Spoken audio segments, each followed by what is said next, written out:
Mexico has given the world countless legendary voices. Flor Silvestre, Lucha Reyes, Lucha Villa, Lola Beltran. But not all stars have been remembered. Among them was Matilde Sánchez Elias, better known as La Torca.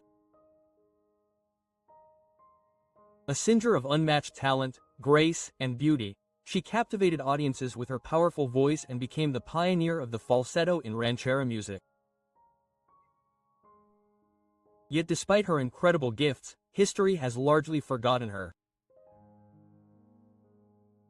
Who was La Torca and what led to her rise and tragic decline during the golden age of Mexican music?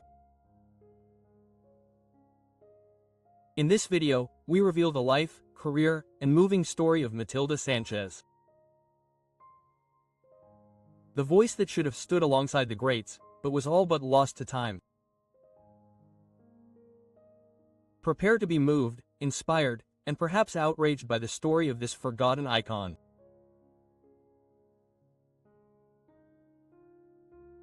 One of the most important interpreters of Mexican music was Matilde Sánchez Elias, better known as La Pequeña Paloma, a native of Tequila, Jalisco, of striking beauty.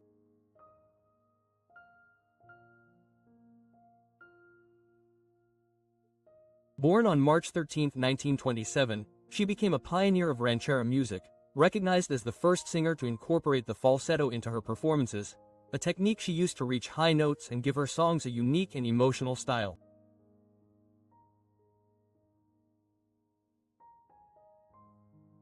Matilde passed away on November 1, 1988, but her influence on Mexican music remains indelible. Her journey began at an extraordinarily early age. Around the age of 7, Matilde became enchanted by a children's game show broadcast by a radio station affiliated with the legendary XW. The prize for first place was a large jar of candy, a reward that fascinated her. One day, putting her painting aside and skipping school, she headed to the radio station to compete. Her natural talent shone through, and won first place, taking home the sweets she cherished so much. Even at that young age, Matilde recognized her sister Faustina's singing ability. When Faustina skipped school, Matilde confronted her by threatening to tell their parents, but she cunningly persuaded her to compete alongside her. Together they formed a duo, repeatedly winning the coveted first place. Their early success came to an abrupt end when their mother discovered their exploits and the allure of their competitions came to an end, but for Matilde, singing was the most important thing. Determined to follow her passion, she returned to radio and soon received an offer for a program in which she and Faustina could perform. Her parents initially refused to give them permission, but the sisters convinced them. And thus the professional duo Las Tapatías was born, named in honor of their Jalisco roots. From that moment on, Matilde's career as a pioneering voice in Mexican music truly began, paving the way for a life dedicated to art and innovation. After a brief period of performing in Tampico, the director of the radio station recognized the immense talent of Matilde and her sister Faustina. He told them that they sang too well to stay in the city and suggested that they take their careers to Mexico City, specifically to the legendary radio station XW to further their artistic opportunities. To support them, he provided them with a letter of recommendation to Emilio Azcárraga Vidorreta, one of the most powerful figures in Mexican radio and television at the time. The sisters traveled to the capital and auditioned at XCuelo, impressing the executives with their natural talent and stage presence. Emilio Azcárraga, however, was not satisfied with the duo's original name and proposed several alternatives. After careful consideration, the sisters were officially baptized as Las Palomitas, a name that would accompany them during the first steps of their professional careers. With this new identity, Matilde and Faustina enjoyed a brief period of artistic success and recognition, performing on radio and quickly gaining popularity. However, this initial triumph was cut short when Faustina decided to get married at the age of 15, abandoning her musical career. Matilde was deeply disappointed and returned to Tampico, feeling that her dream of becoming a renowned singer had come to an abrupt end. Her career took an unexpected turn just a few months later. Paco Miller's renowned artistic company, which included the legendary Lucha Reyes, faced a crisis when they needed a ranchera singer to temporarily replace Reyes during a performance in Tampico. For Miller, this was a huge problem. Finding a suitable replacement on such short notice seemed impossible. Someone on his team remembered Matilde Sánchez, a young and well-known talent in Tampico. Initially, Matilde refused to replace Lucha Reyes out of respect for the established singer, but after insistence from Miller and his team, she reluctantly agreed. With only a few brief rehearsals with the mariachis, Matilde was ready to perform, as the show was about to begin. Matilde Sánchez, later celebrated as La Torca, carried a tremendous burden at the beginning of her career. She was tasked with performing the same songs as the legendary Lucha Reyes, a challenge made all the more difficult by the differences in their vocal styles. Matilde often struggled to reach the same high pitches and would compensate by introducing subtle vocal turns and embellishments at key moments, a technique that would eventually give rise to the falsetto in Mexican folk music.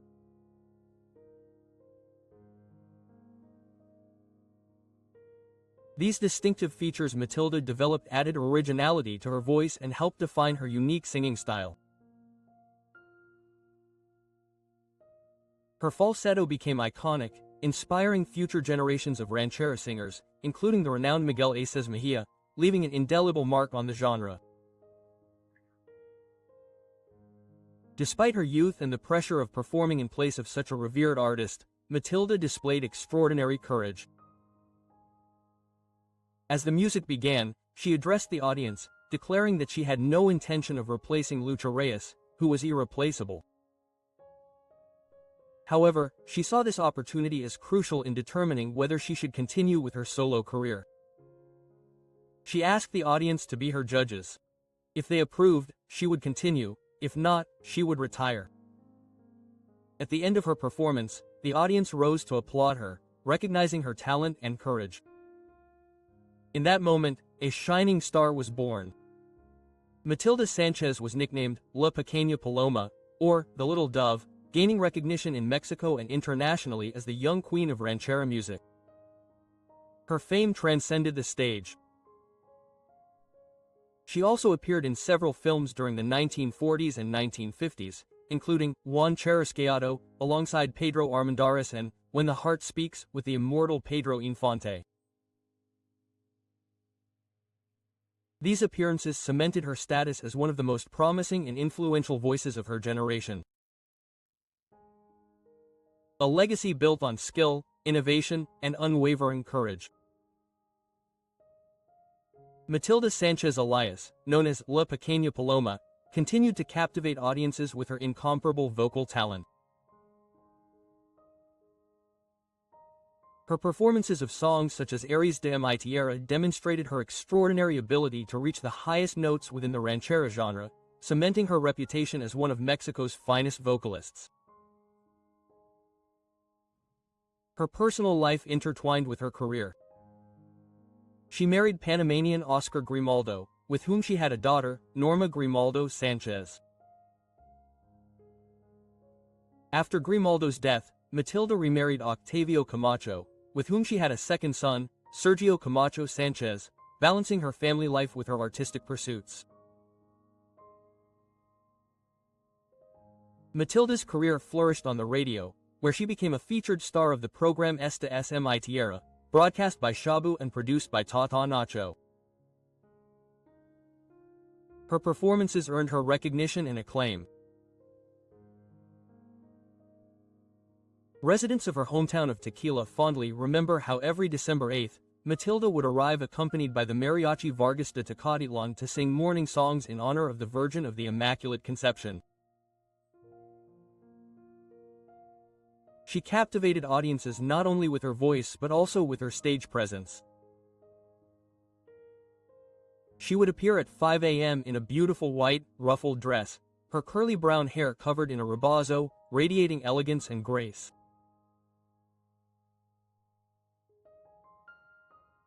Over the years, she gave a series of unforgettable performances featuring songs that became iconic in the Mexican music canon, including El Heredero, Dos Arbolitos, Mi Favorita, Paloma Torcasa, Arriba Tequila, and Implosion.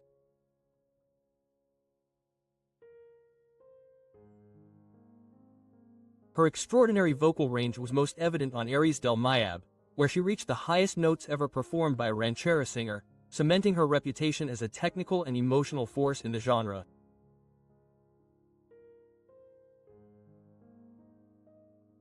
According to Mexico's National Sound Library, Torca was widely considered the heir to the legendary Lucha Reyes, but she managed to carve out her own space by developing a unique falsetto style reminiscent of Miguel Ace Mejia, yet unmistakably her own.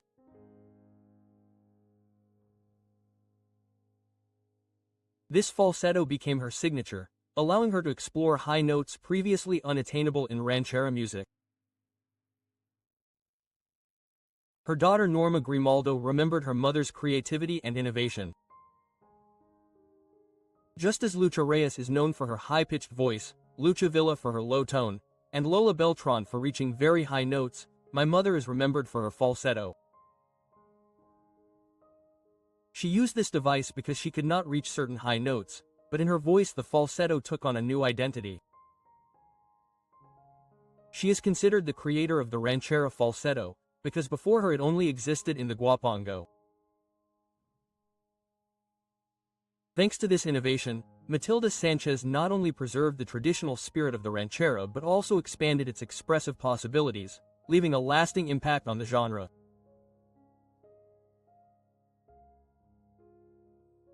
Her falsetto became a reference point for future generations of singers, ensuring that La Torca's voice and pioneering artistry would resonate long after her time.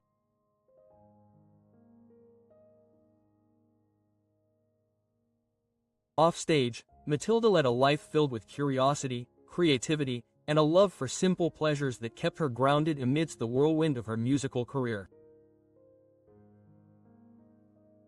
One of her most cherished pastimes was gardening. Matilde found peace and inspiration tending to her plants, growing vibrant flowers and lush greenery in her home. Friends and family recall how she would spend hours carefully arranging her garden, treating each plant as a living work of art. Matilde was also an avid reader. She enjoyed literature ranging from Mexican folklore to international novels and often mentioned that reading allowed her to broaden her perspective and stay intellectually stimulated. These quiet moments allowed her to cultivate her inner world, enriching the depth and emotion she conveyed in her singing. Cooking was another hobby that brought her joy. Known for her hospitality, she loved preparing traditional Mexican dishes for her family and friends. Her kitchen became a space to nurture her loved ones, and her children recall that her meals were not only delicious but also a source of comfort and connection. Finally, Matilde had a passion for sewing and fashion. Even offstage, she had an eye for style, designing or embellishing her own outfits. This attention to detail extended from her personal wardrobe to her stage costumes, demonstrating that her artistry was not limited to her voice but permeated every aspect of her life. Despite her talent, Matilde faced challenges throughout the 1970s and 1980s. She received little support from record labels and the media, and national recognition was scarce. By the mid-1980s, her hits were only compiled into a handful of releases. Tragically, she passed away in 1988 at the age of 61 due to kidney failure. Today, the legacy of La Pequeña Paloma lives on, remembered for her beauty, her voice, and the pioneering spirit she brought to Mexican ranchera music. A special tribute to Matilde Sánchez, known as La Torcacita, was held at the Biblioteca Nacional de Sonido, celebrating the recorded legacy of one of the most iconic ranchera singers of 1940s Mexico.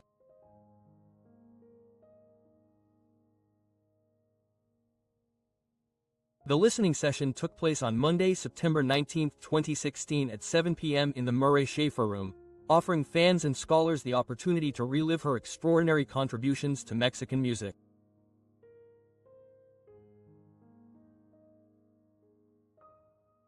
During the event, Pavel Granados, coordinator of the Popular Music Catalog, and Norma Grimaldo, daughter and heir of La Torcacita, shared personal anecdotes about the singer from Tequila, Jalisco, who began as a child prodigy in Tampico, Tamaulipas.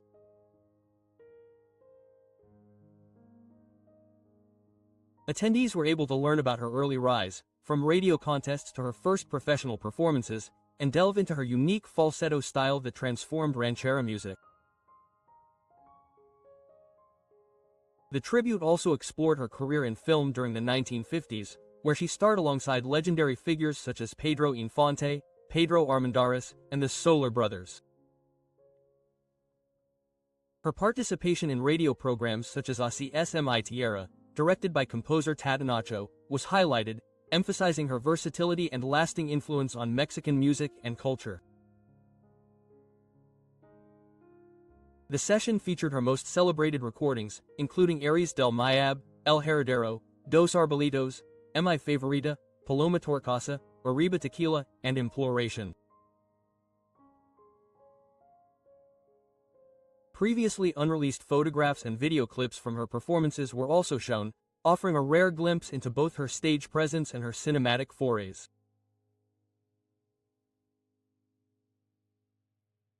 La Torcacita's journey from the duo Las Tapatías with her sister Faustina, later renamed Las Torcacitas by Emilio Azcárraga Vidorreta, to her solo career was highlighted as a story of perseverance and innovation, as explained by her daughter Norma Grimaldo.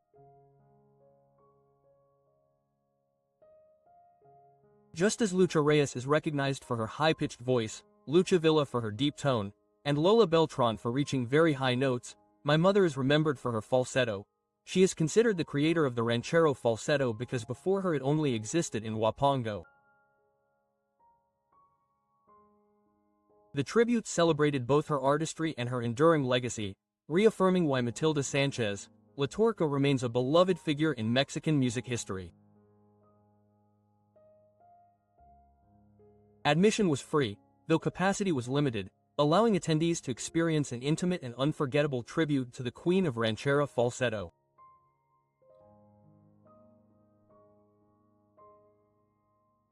The forgotten legacy of Matilde Sánchez, La Torca. Despite being one of the most talented ranchera singers of her era, Matilde Sánchez, better known as La Torcacita, has been largely forgotten in discussions of Mexican music greats.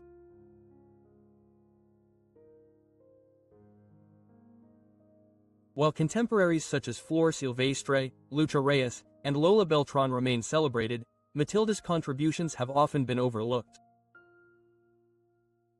Critics point to several reasons. She received minimal support from record labels and national media, especially during the 1970s and 1980s.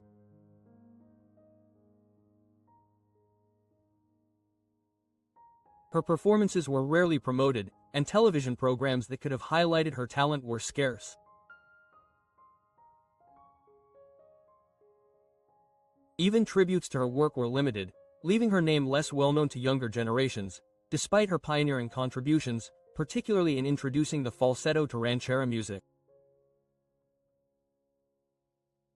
Industry neglect exacerbated the situation. Unlike other stars who were widely promoted and given high-profile opportunities, Matilda's achievements were celebrated primarily in local venues and radio programs, and her music was not consistently compiled or reissued.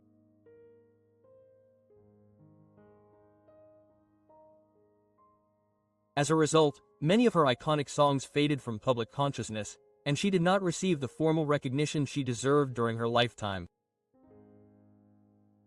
Outside of her professional career, Matilda led a rich but challenging personal life. She married Oscar Grimaldo, a Panamanian, and together they had a daughter, Norma Grimaldo Sánchez. After Oscar's death, she remarried to Octavio Camacho, with whom she had her second child, Sergio Camacho Sánchez. Those who knew her described Matilda as a devoted mother, balancing her musical career with her family responsibilities. Norma recalls the guidance, passion, and discipline her mother imparted, while Sergio emphasizes her warmth, sense of humor, and how music filled the home.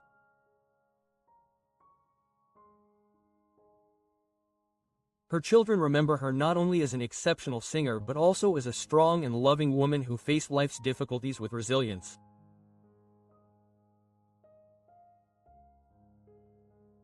Even when her career hit obstacles, she remained committed to her family, often making personal sacrifices for their well-being.